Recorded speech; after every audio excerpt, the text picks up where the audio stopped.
Olá, meu nome é Antônio Leles, sou professor do Antônio Júnior e trabalho também como articulador no Centro de Referência do Professor. Fui convidado pelo grupo formador para falar sobre as pandemias na história. Nós, como historiadores, adoramos falar das conquistas do ser humano, né? Nós começamos, às vezes, lá na pré-história, quanto lá na época da pedra lascada, da pedra polida, quando eles começam a fazer os instrumentos, né? Nós adoramos falar sobre o domínio do fogo, sobre a prática da agricultura, sobre a fabricação da roda, sobre a invenção da escrita, que marca até um período histórico, e que a partir daí, aquilo que era relatado só oralmente, ou através de figuras, passa a ser registrado. E a gente vai nesse caminhar da história, chega lá no Renascimento, já começa o telescópio, as teorias heliocêntricas, a Revolução Industrial aumenta tantas conquistas do ser humano, né? A máquina a combustão, a locomotiva, depois só o avião, o telefone, né? São tantas conquistas, e hoje, nos dias de hoje, nós temos a internet. Mas também, nós também falamos sobre os grandes impérios, o romano, os impérios babilônico, o império bizantino, o império inglês, espanhol, francês, português e até o brasileiro. Falamos dos grandes conflitos, começa lá da Guerra de Troia, da Guerra de 100 Anos, que é a mais famosa. Da Primeira Guerra Mundial foi o primeiro conflito de proporções mundiais, da Segunda Guerra, que foi o mais devastador de todas as guerras. Falamos das guerras napoleônicas, falamos das guerras civis, seja a Rússia, seja a norte-americana. Falamos também das nossas guerras do Paraguai, das revoltas. E falamos, porque a história é bem subversiva, ela fala daqueles que são esquecidos ou silenciados. Então, nós falamos dos momentos da fome, falamos também daqueles que são perseguidos, daqueles que não podem falar, daqueles que são torturados, falamos das crises econômicas. E agora, esse momento nos instiga a falar sobre pandemias. Porque talvez são tantos assuntos da história e a nós não tenha dado devida importância ou espaço que merece. Mas para falar sobre pandemias, nós temos que fazer um passeio pela história, né? Fazer uma caminhada, retroceder, porque o primeiro registro de pandemias existe lá em 427 a 430 a.C., a peste do Egito, ou peste de Atenas, né? Que um quarto da população ateniense, 35% da população de Atenas faleceram, e depois se estendeu para várias cidades gregas. Depois nós temos a peste cipriana, que estendeu para o norte da África e foi até o Império Romano. A peste antonina, 165, que atingiu onde é hoje a Turquia, Grécia, também o mundo romano, que morreram mais de 5 milhões de pessoas. E caminhando nisso aí, nós chegamos na Idade Média, onde temos a peste justiniana, em torno de 541 começa, e que atingiu a região da Grécia, de Roma, a Ásia toda menor, e na época mais de 25 milhões. Nessa caminhada nós podemos falar também sobre as pandemias que os europeus trouxeram para a América. Se nós caminhamos, temos também a gripe espanhola, a AIDS, a Hong Kong, a Ebola, tantas coronas. Então não dá para falar sobre todas, mas baseando na nossa história aqui, nós vamos falar sobre as três que mais nos afetou. A primeira seria a peste bubônica, conhecida muito como peste negra. Mas para nós falarmos sobre ela, nós temos que analisar primeiro o contexto daquele mundo feudal. Nós estudamos que após o Império Romano, em 476, quando ele foi dominado na parte ocidental, ficou a parte oriental, o Império Bizantino, a Europa passou por um processo de colonização, uma forma de proteção das invasões. Então, eles se voltaram para o mundo, né, rural.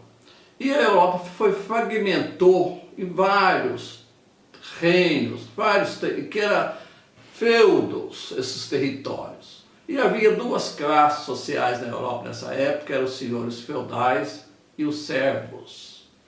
A base da atividade econômica da Europa era a agricultura, então a terra era o maior valor. Mas a Europa viveu isso aí do século V até o século XII. A partir do século XII, a partir das cruzadas, a Europa começa a modificar. No século XII e XIII, o clima foi muito favorável, então as chuvas regulares, plantaram, teve boas colheitas, e a partir da cruzada foi reativado o comércio com o Oriente, com a abertura do Mediterrâneo. E a partir daí os europeus começaram a importar produtos de luxo, especiarias, as lãs, as porcelanas, os tecidos. E essa reativação da Europa, junto com o bom clima e com as boas safras, vai gerar um crescimento desse comércio e populacional. E esse comércio vai para toda a Europa, aonde vai ser distribuído, e aonde ele passava era chamado de rotas comerciais. Sai Deus lá das cidades italianas, Gênova, Veneza, até chegar na França e atingir a Inglaterra. E nesse contexto aí, né, a Europa começa a ter essa mudança, e começa também as técnicas agrícolas, onde um aperfeiçoamento, a drenagem de pântano, aumento das áreas de plantio, crescimento da população. A Europa um crescimento das cidades, muitas cidades chegam a ter mais de 100 mil habitantes, e nessas rotas comerciais havia as feiras, e essas feiras, né, elas começam a crescer, vai surgir um povoado em volta delas, e esses povoados é chamado de burgos, e os moradores deles de burgueses. Então a Europa, nesse crescimento do século XII e XIII, mas chegou no século XIV, foi totalmente diferente. A partir de 1309 até 1321, as chuvas, há um excesso, as temperaturas caem demais. Então essa variação climática vai fazer que haja queda na produção agrícola e vai gerar desabastecimento e períodos de fome que vai acometer a população europeia. Isso aí vai se aprofundando e chega em 1337 e inicia também a Guerra de 100 Anos entre França e Inglaterra. É uma guerra de 100 anos, mas demorou 116 anos com várias interrupções, que vai aprofundar a crise europeia. Mas não se parou por aí.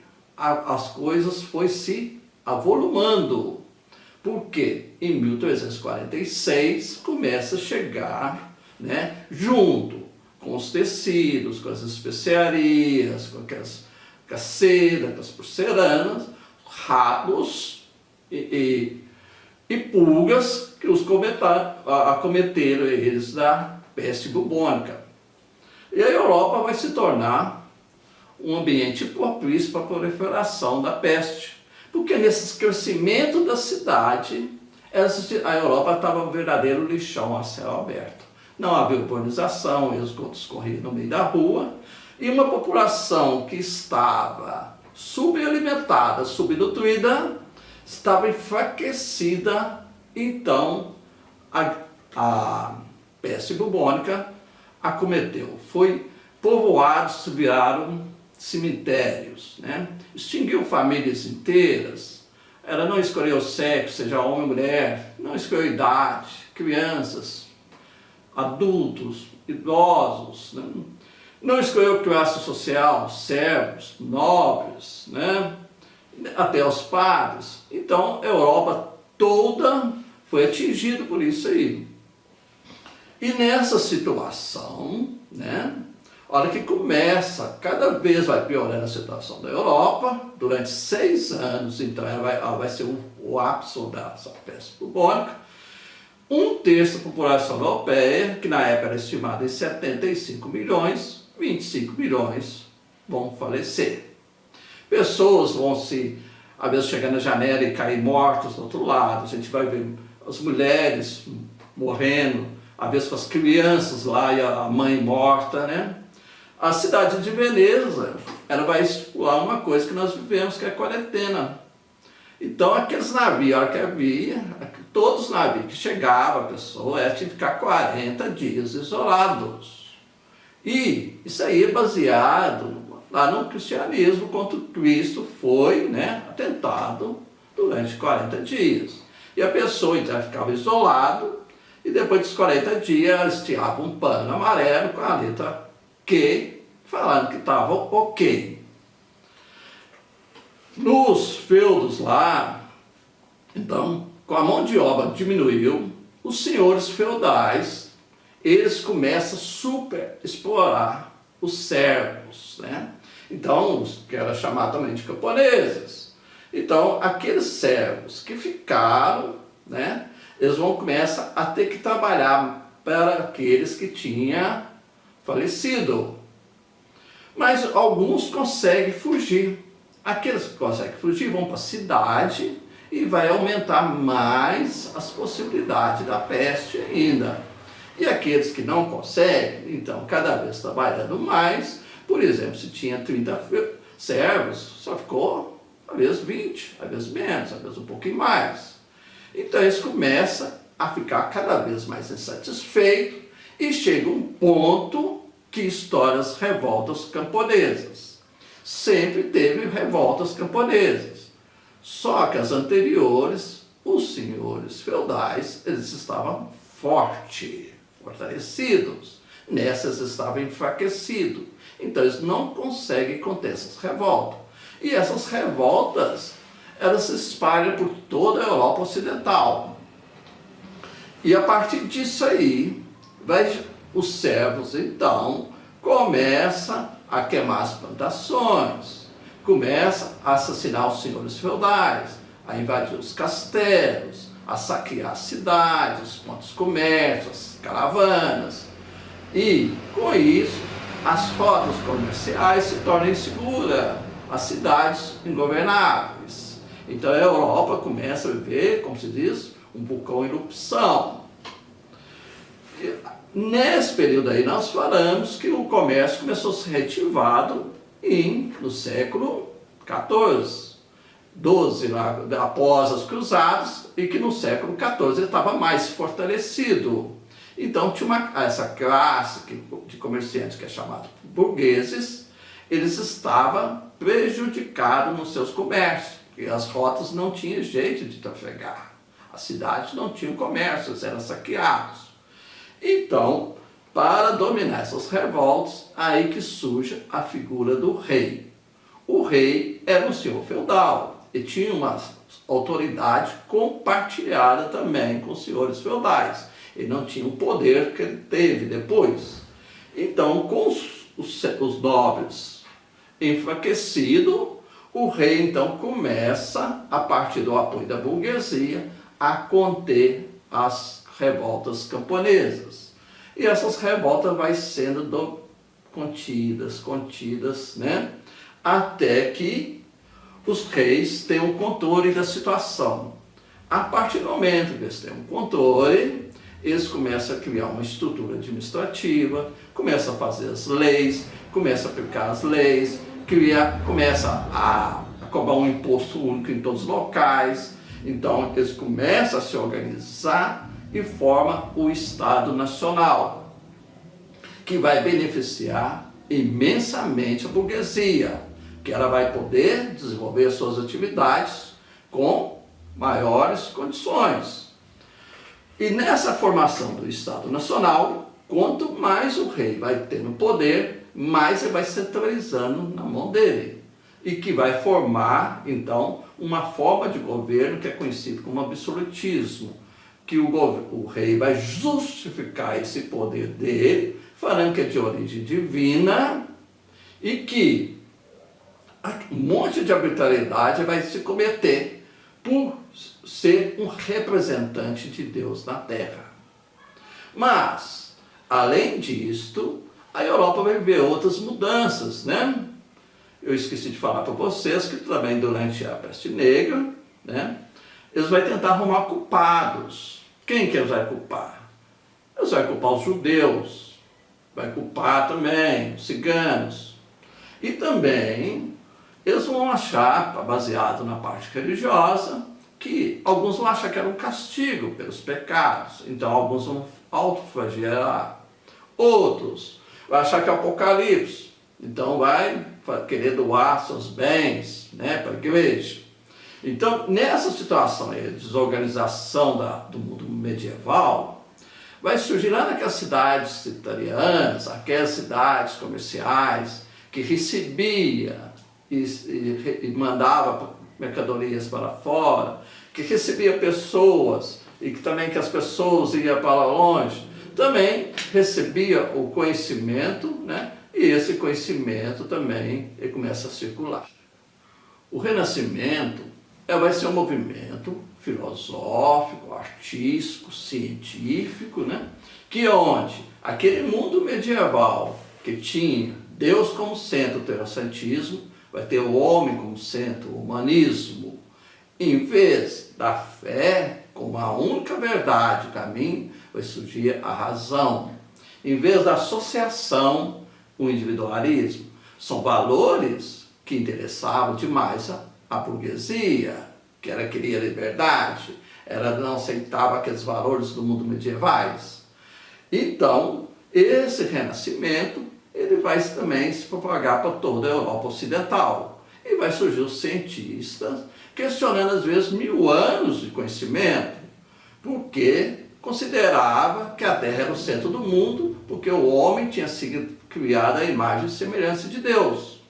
Aí vai chegar Copérnico, Galileu, questionando muitas coisas, né? Porque a Terra simplesmente é um planeta e que faz, né, participa de um sistema solar de quinta grandeza. E esses conhecimentos da ciência vão revolucionar também. Aquele homem medieval, então ele começa a ter outra visão. E esses abusos, telescópio, aí começa também, lá quando as rotas feudais foram criadas, muito do comércio, ele começou a ser pela marítimo. E quem beneficiou foi a burguesia portuguesa, pela localidade geográfica. Então, as naus portuguesas, elas vão pegar produtos lá nas cidades italianas e vão levar até os portos ingleses. E com isso a burguesia portuguesa vai enriquecendo e sai na dianteira. E com esses conhecimentos, com o apoio do rei, que vai criar a escola de Sagres e vai investir, Portugal começa a expansão marítima em 1415, quando ele toma Celta, no norte da África. E essa expansão portuguesa, ela vai, como se diz, continuamente e gradualmente, as naus portuguesas vão contornando o litoral africano até que em 1488, né, Bartolomeu consegue chegar no Cabo das Tormentas, que é depois chamado de Cabo de Esperança, e chega no Oceano Índico. Mas os portugueses não estavam sozinhos nessa empreitada. Os espanhóis, silenciosamente, também estavam.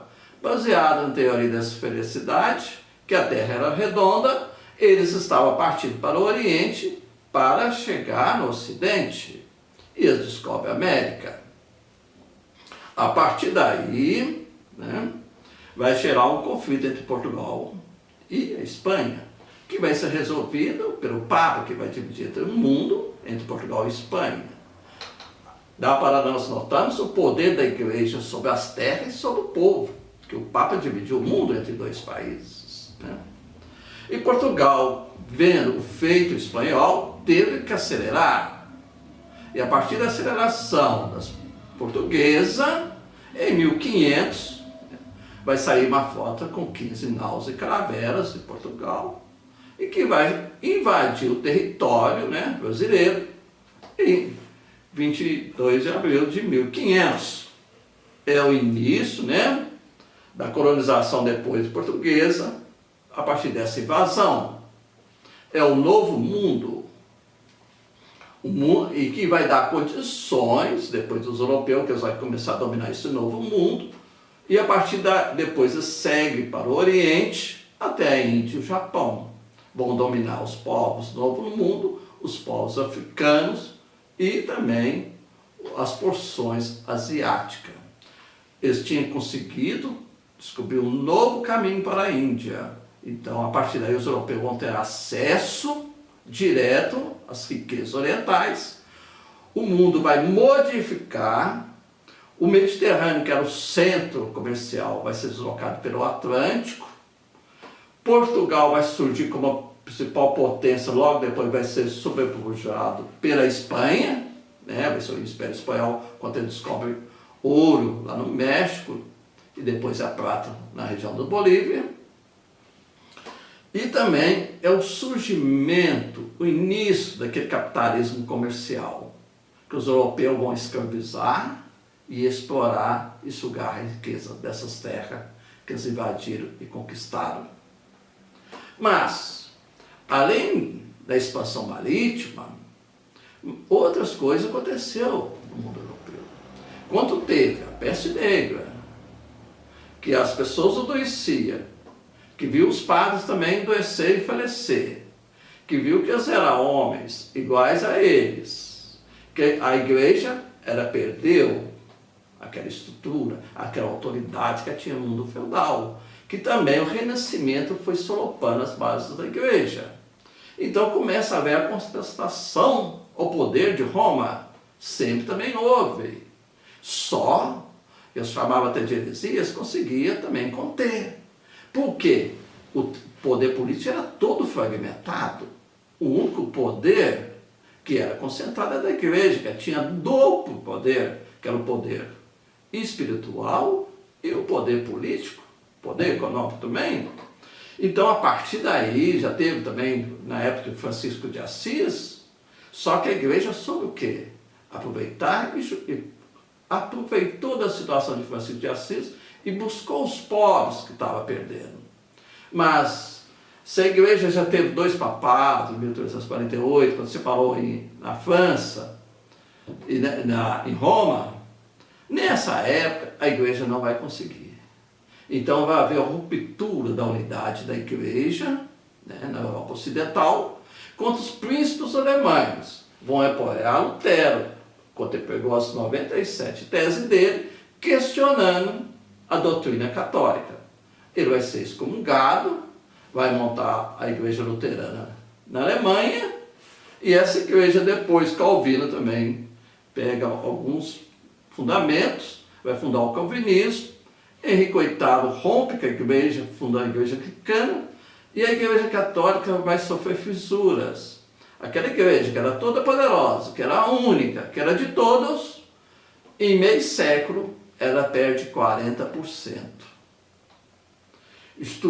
E a Europa, então, aquela Europa que era feudal, que era a base do trabalho, que não havia trabalho assalariado, passa a ter o trabalho assalariado, porque foi a forma que os nobres viram para segurar os servos, pagar os melhores e pagar de forma diferente.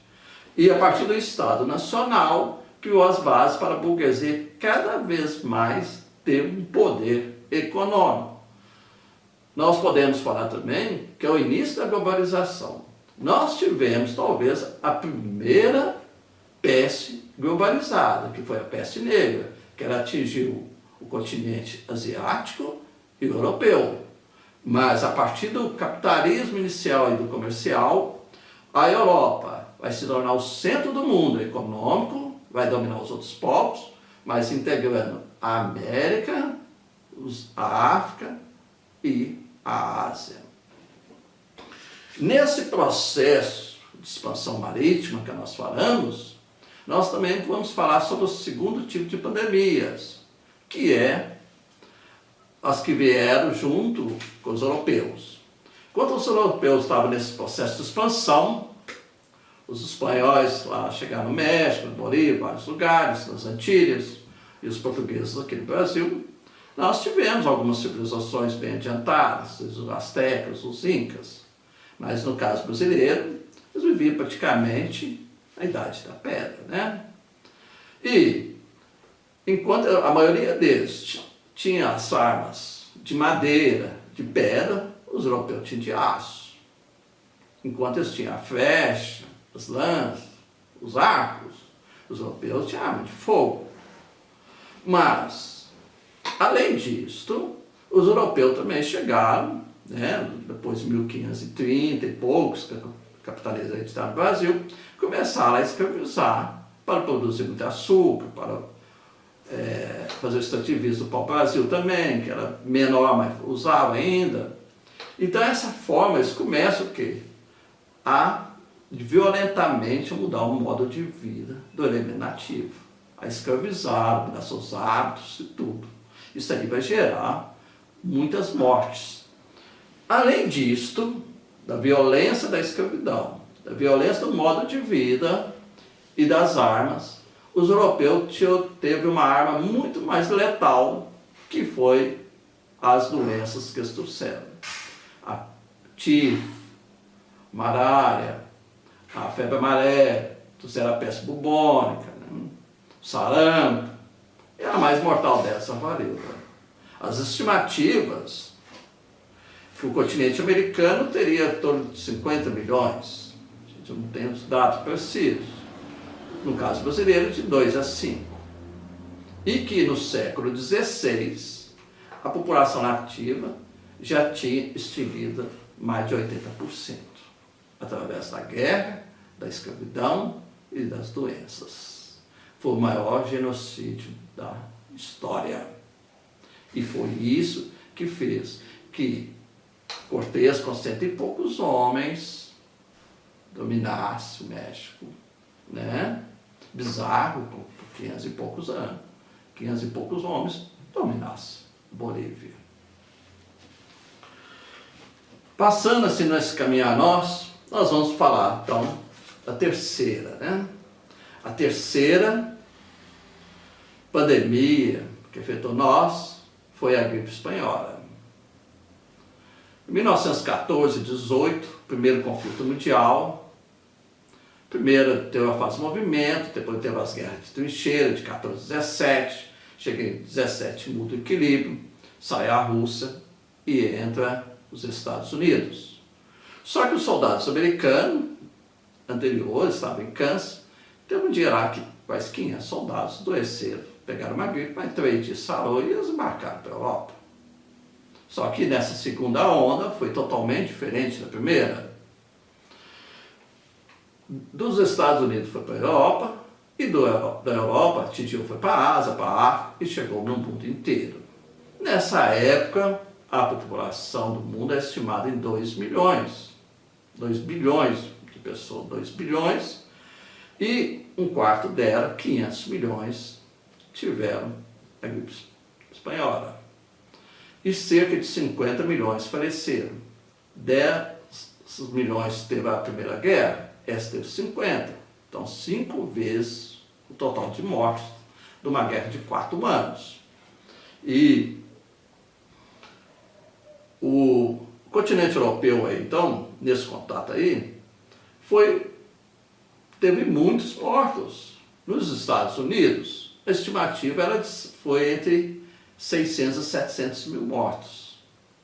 Mas, na Alemanha, na França, é 400 mil mortos, no Reino Unido, 250 mil mortos, na Espanha, 300 mil mortos, Portugal, 120 mil mortos, na Índia, 17 milhões de mortos. E ela teve esse nome de gripe espanhola, mas não originou lá. A história nos fala que foi nos Estados Unidos, mas porque a Espanha era neutra e ela não escondeu, porque sempre os países escondem os fatos, questões de peste e não de mortos, né? Então ela ficou conhecida como gripe espanhola. caso brasileiro, o governo brasileiro achou que não chegava aqui. Mas chegou. Achava que o mar ia limitar era na Europa, lá no norte da África, né? Mas chegou exatamente pelo mar. Um navio que saiu da Inglaterra, passou em Portugal, pegou e chegou aqui e fez paradas em Recife, Salvador, Rio de Janeiro, e desembarcaram pessoas que estavam doentes. As estimativas também do Brasil é 35 mil mortos, 2 mil em São Paulo, 15 mil no Rio, né? A gente acredita que seja mais. E a população carioca, nessa época, era estimada em 900 mil, era quase um sétimo de hoje. Morreram desses 15 mil, mas adoeceram 650 mil, quase 70%. Então, de cada 3 carioca, 2 adoeceram. E esses carioca, então, chegou numa situação que faltou alimento, faltou remédio, né? Começou a ser saqueado, as pessoas da cidade todo foi adoecendo, todo mundo numa casa estava doente, do bairro, da rua, não tinha uma pessoa para cuidar, não tinha pessoas mais para fabricar caixão, não tinha as pessoas para ir no enterro. Aí ficou uma calamidade. Imagina ainda que naquela época não tinha internet, não tinha energia elétrica, não tinha rádio, não tinha TV.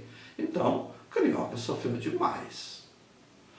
Inclusive, um dos que faleceu era o candidato eleito, né? Rodrigo Alves tinha sido reeleito, ele já tinha sido presidente, e ele acabou falecendo e teve que ter uma nova eleição. Logo depois, um ano e pouco, teve outra eleição e foi eleito outro presidente.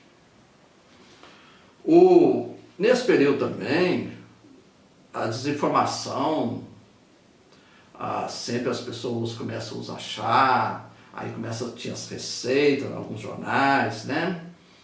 E as pessoas falavam que a falta de leite, porque a saúde no Brasil não tinha Ministério de Saúde, o governo não preocupava muito com a saúde pública. Então, virou essa calamidade, foi aonde começou a construir hospital, foi construído um hospital, e a partir daí o governo vai mudar.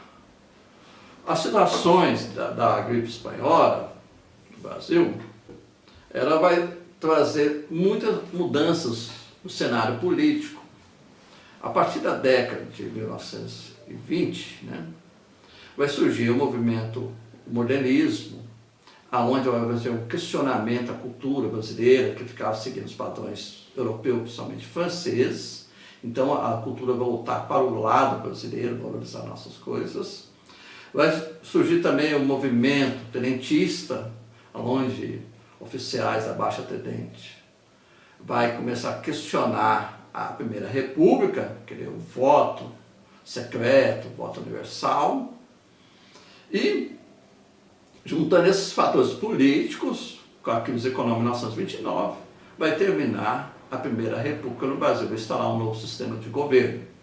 Então gerou essas mudanças. A partir da análise, seja da peste bubônica, das pandemias ou da gripe espanhola, nós vemos que elas tiveram interferência. Nós estamos vendo no nosso dia a dia hoje. Se a gente vê, os jornais estão falando. Ontem, por exemplo, falaram que mais da metade dos brasileiros, mais da metade está desocupado. O desemprego atingiu muito. Os Estados Unidos, por exemplo, que estavam com 4 milhões de desempregados, que era a maior época deles pós a crise de 1929, chegou a quase 30 milhões de desempregados. A gente imagina, então aqui também nós estamos vendo os bares quebrando, os restaurantes, as pequenas empresas, o desemprego aumentando, os profissionais liberais sem poder trabalhar. Então, traz muitos problemas econômicos. E se a gente fazer, né, uma caminhada, ver o que é o Estado brasileiro, um Estado que até 1922 não havia, havia um Estado aqui defendendo os interesses de Portugal, o Estado português. Mas a partir da nossa independência, o Estado nosso sempre não pensou no povo, e sempre defendeu os interesses da elite. Tanto é que manteve a grande propriedade, o latifúndio, o sistema de trabalho escravo, a nossa atividade econômica visando o mercado externo, não o mercado interno. E, com a nossa independência, nós não era cidadão, era súdito, apesar que o mundo inteiro estava falando de direitos, querendo direitos, né? Querendo igualdade, liberdade. Com a programação da República, os ideais republicanos ficaram no papel. A primeira República, como é de conhecimento de todos, foi a República dos Coronéis, da elite agrária. O voto não era secreto, tinha que votar de acordo com os coronéis. Então, começou essas práticas que hoje nós estamos aí tentando retirar, são repugnantes, que é a venda do voto, é o voto particularizado e não interesse coletivo, né? É o voto do poder econômico, é o voto atendendo interesses regionais. Então, isso aí ficou até 1930. A partir do rompimento dessa Primeira República, com Vargas, o povo brasileiro teve algumas conquistas, mas foram umas conquistas limitadas, porque ele não podia questionar a ordem política, faltava liberdade, ele não queria. Claro, é importante salário mínimo, férias, DST, mas também habitações dignas, direito à saúde, né? A cidadania plena e não havia. Em 1963, 64, já na República Democrática Populista, foi a época que teve a maior participação do povo brasileiro. E o povo brasileiro viu aí um presidente que era estancieiro, que tinha poder. Ele falou em reforma agrária, que nunca houve no Brasil, falou em reforma urbana, falou em reforma bancária, reforma educacional, limitação da remessa de lucro. Mas as elites econômicas então taxaram o presidente comunista, era o comunismo, que era anarquia. Então retiraram esse presidente e instaurou o período militar. E desse regime militar, que nós temos de 64 a 85, teve até um período, o país cresceu muito. É um milagre econômico brasileiro, nós tivemos um período aí, maior crescimento econômico do mundo. Nós, como se diz, fez um bolo enorme, mas esse bolo o povo brasileiro não teve acesso. Foi a elite, foi os grupos econômicos, as multinacionais, o capital estrangeiro, que abocanhou. Sobrou muito pouco para o povo, as sobras. O povo brasileiro nunca cansou de lutar e de sonhar. Tanto é que ele foi para as ruas, fez comício, fez as diretas. Nessa campanha das diretas ele não conseguiu, não foi aprovado, foi uma eleição indireta, mas depois conseguiu ser eleição indireta com Collor. Conseguiu a liberdade, o direito nessa democratização do país, mas ele pegou um Estado todo quebrado, sucateado. E nesse intervalo do período militar, quando aquele domínio militar, o capital viu que havia as formas muito vantajosas, maiores, mais do que pelas armas.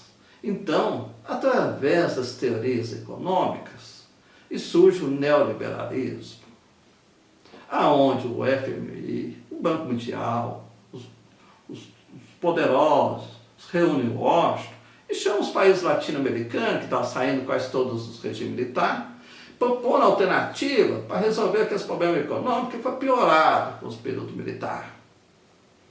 Que o Estado ele tem que ser mínimo, ele tem que limitar os gastos sociais, investir menos, e para ele ter uma estabilidade econômica e poder pagar os juros da dívida.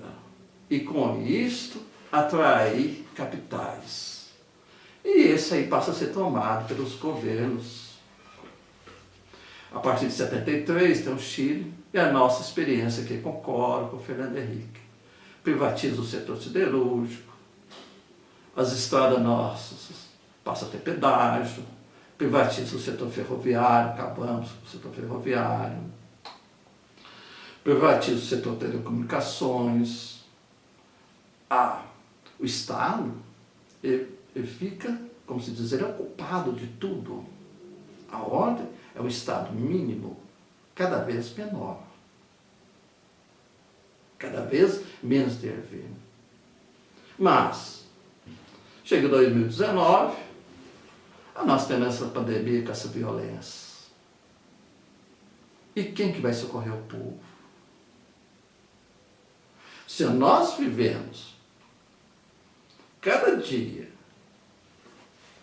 oferecendo condições para que haja mais pandemia, estamos destruindo o meio ambiente, cada vez vivendo mais juntos, né? Nas grandes cidades, cada vez o transporte tem que ser mais coletivo. Aí chega uma pandemia com uma violência, num país que tem 40 milhões de pessoas na informalidade. Vão falar que é desempregado, vão falar que não vive de bico. Eles são microempreendedores. Às vezes é vendedor de cachorro-quente, é vendedor de picolé, mas é empreendedor. Nós temos mais de 15 milhões de desempregados, milhões que cansou de procurar. E dentro desse neoliberalismo, veio a precarização das condições de trabalho. E parece que não era suficiente. Entre 2014, no último trimestre de 2016, o produto interno bruto brasileiro caiu 7%. Então, crise econômica é uma coisa de normalidade nossa, né? Nós estamos sempre convivendo com isso aí. E nessas situações do brasileiro, cada dia, como que uma pessoa que trabalha na informalidade ele pode fazer um distanciamento social? Como que essas microempresas conseguem suportar? E nessa pandemia é a única alternativa. Então nós vamos pagar um preço muito caro nessa pandemia. Então, nesse momento, nós temos que pensar no papel do Estado. Nós temos que pensar no papel da educação. Porque a ciência, é só através da ciência que nós podemos enfrentá-las. E a ciência não é simplesmente pessoa de chaleco branco, não é só médico. É preciso mais leitos nos hospitais, bastante hospitais, equipamentos, igual nós temos aí fotorespiradores. É preciso uma educação de qualidade para formar cientistas, para buscar vacinas, medicamentos. Então, nessa busca aí, a gente vê, é questão de transporte. Porque nós vivendo nesse neoliberalismo, até nossos valores, uma sociedade individualista, que as pessoas não têm contato um com o outro, que as relações humanas estão esfriando, as relações familiares se deteriorando. E chega um momento, nós temos que ver então a importância do Estado e da solidariedade humana. São momentos que clamam por mudanças que o mundo inteiro está vivendo. A crise sanitária, a crise também do meio ambiente, os incêndios, a destruição, os grandes desastres naturais, alguns desastres que nós fabricamos. E além disso, as crises econômicas. Quantos países estão prevendo que o nosso país ele vai diminuir por 10%? Quase todos os países, com exceção da China. E não podemos culpar, uns tentam culpar a China, era culpada. Não. Por que essa pandemia veio do Oriente? Porque lá tem as maiores aglomerações humanas, onde as pessoas têm mais contato. Se tem maiores aglomerações, é lá que tem mais possibilidade. Então, cada vez nós temos mais possibilidade. E as nossas cidades, elas refletem a desigualdade social, essa brutal desigualdade social que nós vivemos. Por quê? É quanto ela impede de a pessoa te apropriar do espaço humano. Dizem, na pesquisa, tá vendo, que a população pobre, os mais pobres, é 3% maior, 3 vezes mais do que os do rico, os mais ricos. Então, há uma diferença nessa apropriação do espaço. Aonde tem as melhores áreas, aonde tem saneamento, onde tem condições de transporte, onde tem as melhores moradias, são os bairros melhores, mais ricos. E a maioria da população, na periferia, no menor espaço, onde falta saneamento, onde falta transporte coletivo, onde às vezes o esgoto corre no meio das ruas. Então, nessa pandemia, se nós vivemos isso, então nós temos que pensar como precaver. E a nós brasileiros, além da crise sanitária, econômica que nós vivemos e ambiental, nós temos uma crise política. Desde 2013, desde aquelas manifestações, há um processo de radicalização do país, há um processo de desvalorização. Tudo que nós estamos vendo. Nós vamos para o 4º ministro da Educação. Que política educacional nós tivemos? Que nós temos ministros que caem antes de assumir, nós não temos ministro de saúde vivendo um período desse. E se nós queremos mudar o mundo, temos que investir numa educação, e é lá na base, no ensino fundamental. Então, que essa pandemia, com tantas coisas, mostrando nossos limites, nossas limitações, que ela também seja um momento de oportunidade para nós mostrar nossas potencialidades, nosso momento de superação. Obrigado a todos.